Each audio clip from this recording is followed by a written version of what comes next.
kicks all of last season by Virginia Tech. Very low by their standards, but here's one. Woolridge took forever to get it off. Josh Morgan blocked it, and the Hokies trying to get it in the end zone. Look at that effort.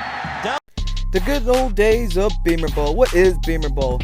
Well, good punt defense and good kickoff returns. Good punt returns for touchdowns. They are known for that. Frank Beamer taught them really well. And Virginia Tech won a lot of games and switched the momentum of the game if they were down because of Frank Beamer coaching. Kicks, and we go through it and be in front. Don't put yourself on a collision course with the punter. Reach in with your near hand now. We used to do this, but it caused you to get more on a collision course. And back here, you got to be under control.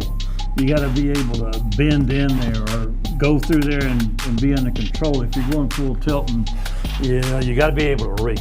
With that being said, Beamer Ball was actually about the whole team, how good it was.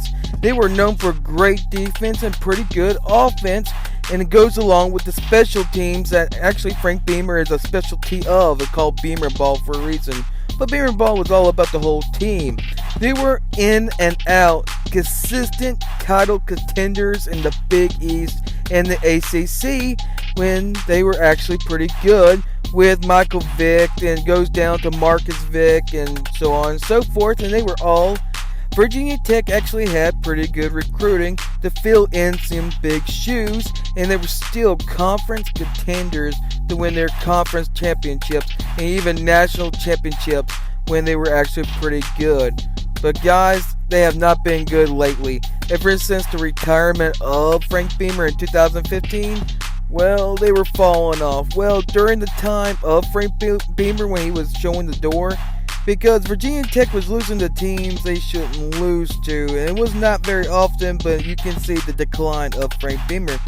That doesn't mean he didn't have a big win before he left. Barrett throws, and it's intercepted again, and that's going to be the ball game. Donovan Riley down the sideline, and he's going to take it. Touchdown, and the capper of the night. Frank Beamer's final big win was in 2014 when he beat Ohio State, and Ohio State was really good under Urban Meyer with JT Barrett. That was the final signature win for Frank Beamer. After Frank Beamer left and retired, well, they had a new head coach named Justin Finette, and Justin Finette actually had one good winning season, but before his winning season, Frank Beamer was losing to teams he shouldn't have been losing to, like ECU and Old Dominion and James Madison. But with the time during Justin Finette era, well, it got worse, really bad. He started to lose to teams he really shouldn't be losing to. Yet again, ECU, James Madison, and Old Dominion over and over again. And only had one good season, 9-4. The rest is 6-6, 5-7 wins, barely making a bowl game. After the firing of Justin Finette, well, they hired Brent Pry, another head coach, second head coach since Frank Beamer's retirement.